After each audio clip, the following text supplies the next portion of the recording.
Bonjour à tous chers mortels, c'est Dragma, on se retrouve pour le dilemme de Toki. Alors, le dilemme de Toki, c'est un shonen suspense fantastique fait par Gunshi Kiri, et je vais vous le dire tout de suite avant qu'on enchaîne, je n'ai pas aimé du tout ce manga, pour plein de raisons que je vais expliquer au fur et à mesure, donc je le dis, je vais être assez méchant avec ce manga, mais encore une fois, ne l'oubliez pas, c'est avec un avis purement personnel.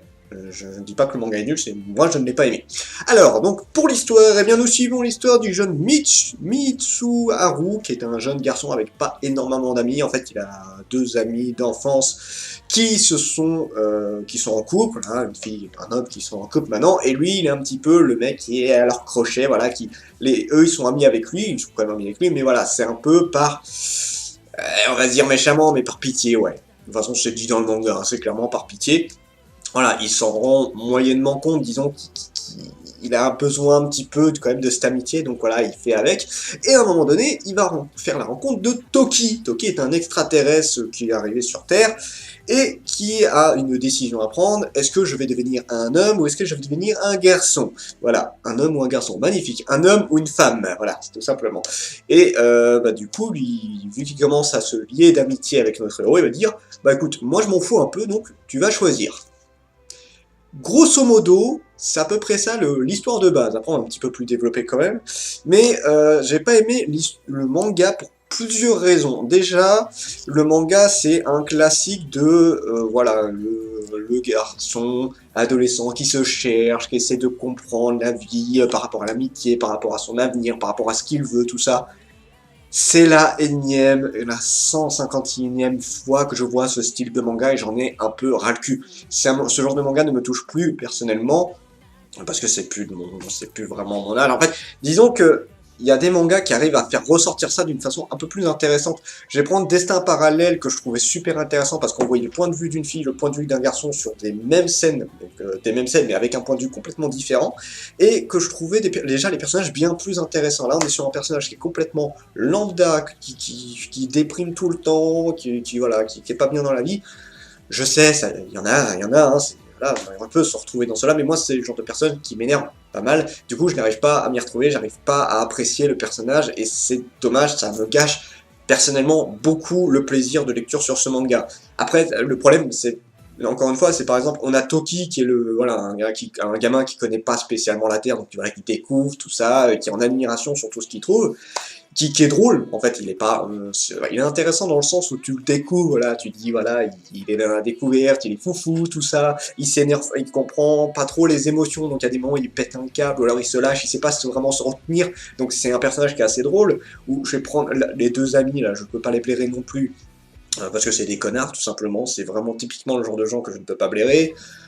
On a un professeur qu'on verra un peu plus tard, que lui, à la limite, c'est dommage parce qu'on l'a pas vu beaucoup et je ne pense pas qu'on va le voir énormément, que je trouvais bien plus intéressant dans sa façon de penser, et dans ses raisons pour devenir professeur, et comment il change, alors qu'on le voit pas longtemps, hein, c'est sur peut-être les 30-40 dernières pages du bouquin où tu vois ce personnage-là, et je l'ai bien plus apprécié que tous les autres personnages du manga. C'est pour vous dire à quel point je n'apprécie clairement pas le héros. Donc voilà, c'est un truc complètement lambda. Et pareil, le truc où on nous dit, voilà, tu choisis un petit peu ce que je vais être. Est-ce que je vais être un garçon ou est-ce que je vais être une fille? Ce sujet-là, il n'est pas extrêmement abordé. Il est abordé peut-être deux fois d'une manière un petit peu, voilà, concrète. Et on te le rappelle juste quelques fois, mais moi je l'ai complètement zappé, plus je lisais, plus je le zappais ce truc-là. En fait, t'en avais plus grand chose à foutre. Et pour moi, Toki, dans ma tête, c'est une fille, pour moi, dans ma tête, je sais pas pourquoi. Donc, sur la vie personnelle, je suis pas fan. Je suis réellement pas fan. Je n'aime pas le personnage. Il y a que Toki, le professeur, que j'apprécie. Bon, on a une autre fille qui va lui faire un peu de chantage parce qu'elle a découvert que Toki c'était un extraterrestre. Ça c'est pareil, c'est un truc ultra classique. J'ai rien sur les trucs classiques. Le problème que j'ai, c'est que si c'est la même recette que ce que tu as vu 40 milliards de fois, ce n'est pas intéressant à mon goût. En général, un manga classique, enfin quand je dis classique, c'est un truc avec un sujet qui a déjà été revu. Je prends un exemple tout con, les isekai, voilà. On arrive dans un nouveau monde, ou alors il y a un truc, voilà, il va devenir le héros, ou un truc du style. C'est intéressant à partir du moment où il y a quelque chose qui va faire que ça y est, ça change. Ça change. Genre, je prends un des exemples que j'aime le plus, c'est le héros bouclier. C'est tout simplement des gens qui arrivent dans un nouveau monde, sauf que le héros, bah, il se fait cracher sur la gueule tout le temps, et en général, quand t'as ce genre de cas-là, le héros, il fait tout pour montrer que, voilà, non, je suis quelqu'un de bien, je vais montrer à quel point, voilà, il faut pas faire tout ça. Non, le mec, il dit, allez vous faire foutre, vous voulez pas de moi, bah, cassez-vous, je ferai ma vie. C'est un petit détail, mais ça fait le charme du manga pour moi, pour le héros bouclier, et là, Toki, bah, il n'y a pas ce petit truc qui fait que, voilà, là, un extraterrestre qui vient, ou il devient... D'ailleurs, c'est pareil, hein, ça l'a pas choqué si longtemps que ça, donc c'est assez souvent... Alors c'est ça que je trouve un petit peu emmerdant, c'est que on a le héros qui est très proche de ce qu'on a de la réalité, on va dire, parce que souvent dans les mangas, on a des personnages qui sont plus intéressants pour que, justement, on s'y accroche, que ce soit plus sympa de les suivre, et que dès qu'on a des personnages qui sont plus proches de ce que tu pourrais avoir dans la réalité, parce que la dépression, le fait de se poser la question sur la vie, tout ça, c'est des trucs qui sont très réels au final, sauf que du coup, bah, le personnage, je le trouve chiant.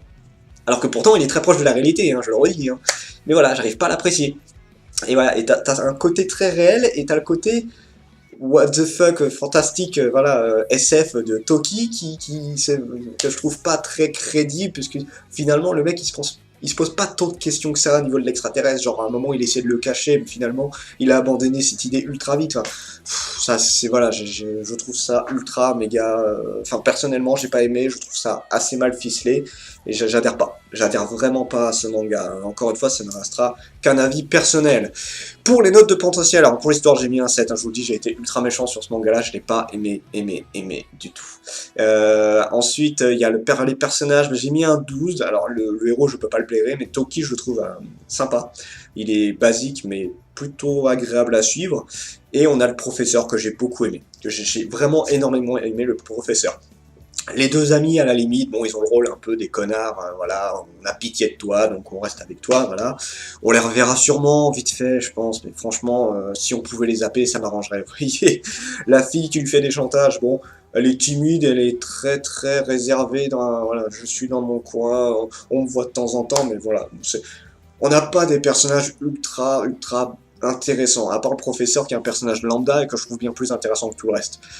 Pour les dessins, j'ai mis un 14 parce que ça, c'est un truc que je ne peux pas trop reprocher, c'est que les dessins des personnages sont juste magnifiques. Et on a des moments, justement, où là, le mec, il s'est défoncé, il t'a fait des plans, mais magnifiques. Sauf que, il a complètement oublié les décors.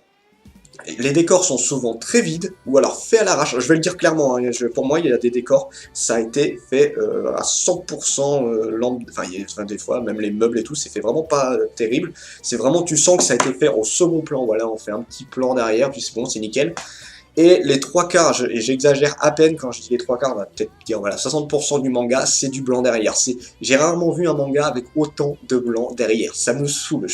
Vous le savez, hein, depuis toujours, et je suis pas objectif à cause de ça clairement, mais j'ai horreur des mangas avec plein de cases blanches derrière. Ça coûte quoi de changer, de faire des variantes, de passer à du gris, à du noir, ou alors à mettre un mini fond. Vous êtes même pas obligé de faire un truc fond magnifique, faites un fond classique, genre la ville, la nuit, faites la chambre. Il y a des milliers de façons. J'en ai vu plein des mangas où ils arrivaient à faire des petits trucs qui font que voilà, t'as toujours quelque chose que là ça change tout le temps. Là le blanc tout le temps, c'était pas possible, j'en avais marre. Le simple fait de lire, ça me saoulait énormément, j'arrivais pas à apprécier. Encore moins la lecture, déjà que je l'appréciais pas des masses. Jusqu'où le manga peut aller, j'ai mis un 5, clairement je mets un 5, dans la raison où déjà le manga fait 3 tomes. En un tome, on n'a pas eu le temps de explorer que ça, la partie justement, est-ce que je vais devenir un garçon, est-ce que je vais devenir une fille. Là, c'est tellement le bric-à-brac de plein de trucs, on a eu plein d'informations. Alors, j'avais dit la même chose pour un Fantasy Life, mais je trouvais ça bien plus construit, bien plus intéressant. Là, on t'envoie plein d'infos dans la gueule, et puis voilà, c'est parti, démerde-toi avec ça. Enfin, voilà, le sujet principal, hein, ce que le manga te vante, on va dire, c'est voilà, le fait de choisir son sexe, finalement, on en parle très peu. Et c'est dommage, dans un sens, parce que c'est un sujet qui aurait pu être intéressant. Sauf que, encore une fois, c'est ce que je trouve emmerdant, c'est que ce n'est pas Toki qui se pose la question. Toki s'en bat les couilles. C'est le héros qui est censé choisir. Et c'est moins intéressant dans un sens. Donc à un moment, pareil, il lui rebalance, ouais, tu dis c'est moi qui dois choisir, alors que tu devrais... Pourquoi tu me poses la question à moi? Pourquoi c'est pas toi qui fais le choix? À la limite, oui, ce serait plus logique et plus intéressant que Toki se pose les bonnes questions. Et peut-être que le manga va partir sur ça. Mais honnêtement, pour moi, c'est très mal parti pour l'instant et c'est très emmerdant. Je me fais chier comme c'est pas possible, je n'attends absolument rien du manga. Peut-être qu'il se finira bien, mais en 3 tomes, j'ai vu très peu de séries à bien se finir. Il y avait Prophétie, il y avait Le Courrier des Miracles qui avait plutôt bien enchaîné. Mais très souvent, les séries courtes, c'est souvent très rushé. Dédale, qui était en 2 tomes, que je trouvais très très bien. Voilà, les séries qui sont courtes, soit l'auteur s'est dit, voilà, j'ai cette idée, en 3 tomes, je sais que c'est bon. Là, ok, des fois, t'as des gros coups où c'est magnifique. Et des fois, bah, le manga n'a pas eu le succès qu'il devait avoir. Et du coup bah, excusez-moi, 1000 excuses. Et du coup, bah, tu t'en rends compte sur le 3e tome. C'est souvent quand le 1er tome, ça va, voilà. Et encore, moi, j'ai pas aimé pour celui-là. Le 2e tome, c'est tranquille. Et le 3e tome, tu le vois à quel point ça a été rushé à mort. C'est genre Rotine et Red Dragon que je vais donner comme exemple. Si tu le vois à mort que les derniers tomes, ça a été rushé. C'est allez, vas-y, on balance ça. Voilà, j'ai fini mon histoire et c'est terminé. Sauf que ça passe pas. Il manque trop de choses. Et là, à mon avis, Toki, ça va être la même chose. Donc voilà. Beaucoup ont vanté ce manga, enfin, je n'ai pas vu tant d'avis dessus, d'ailleurs je suis étonné, je pensais que le manga aurait plein d'avis, parce qu'il a été, il a eu beaucoup de pubs ce manga-là, et voilà, je suis allé, bon, là je le dis manga news, tout ça, il a eu des bons retours dessus, moi j'ai pas aimé. J'ai pas aimé, et j'attends qu'un collègue fasse un avis dessus. Je vais pas aller lui cracher dessus, hein, j'aimerais bien juste avoir l'avis de vous déjà par exemple, et puis voir un collègue qu'est-ce qu'il en pense sur ce manga là, voilà. Et après, comme j'en avais discuté avec une amie, je pense que j'ai vu peut-être un peu trop de mangas et du coup ça devient compliqué de me surprendre. Voilà, des mangas que vous allez adorer, moi je vais avoir plus de mal. C'est chiant, mais bon, j'arrive toujours à trouver quelques perles à Fantasy Lize Life et j'en trouverai toujours d'autres. C'était Dragmar et je vous dis à la prochaine, chers mortels. 光る砂粒だね一粒もこぼせない忘れない